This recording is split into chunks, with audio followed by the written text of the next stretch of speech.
ఆ 13 ఏళ్ల వాడు శివధనుస్సును ఎక్కుపెట్టడానికి ఎడుతుంటే ఒక అద్భుత పరిణామం జరుగుతోంది. పంచభూతాలారా జాగ్రత్తగా ఉండండి, ప్రకృతి శక్తులారా జాగ్రత్తగా ఉండండి, దిక్పాలకులారా జాగ్రత్తగా ఉండండి, అష్ట వశువులారా త్రిమూర్తులారా మీరందరూ జాగ్రత్త వహించండి. భూమి కాస్త గట్టిగా ఉండు, స్థిరంగా కూర్చో, కదిలిపోతావు అంటే భూకంపం వస్తుంది అన్నమాట. రాముడు శివధనుస్సు ఎక్కువ పెడితే భూకంపం వస్తుంది అన్నమాట. అబ్బే భూమి తట్టుకోలేదు, ఎందుకైనా మంచిదని కాశ్యపి పట్టు ఫణీంద్ర, భూమిని గట్టిగా పట్టుకోవు ఆదిశేషుడు. ఆది కూర్మం కూడా భూమిని మోసింది, మందర పర్వతాన్ని మోసాడు కదా శ్రీ మహావిష్ణువు. అందుకని ఓ కూర్మమా నువ్వు ఆదిశేషుడిని భూమిని కలిపి గట్టిగా పట్టుకో అని వచ్చింది. అప్పటికీ ఇంకా పూర్తి అవ్వలేదు ఆవిడ అనుమానం. అబ్బే కూర్మం కూడా ఆపలేదు, లాభం లేదు. పట్టు ఘృష్టి అంటే వరాహం, పంది.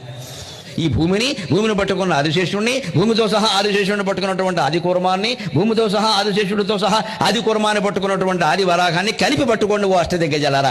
అది రాముని యొక్క రక్షణ శక్తి. అంతగా శివధనుర్భంగ సమయంలో 13 ఏళ్ల వయస్సులోనే మొత్తం గ్రహాలన్నింటినీ భయపెట్టినవాడు మన రక్షించడా. అందుకే శ్రీరామ రక్ష సర్వ జగద్ రక్ష అంటారు.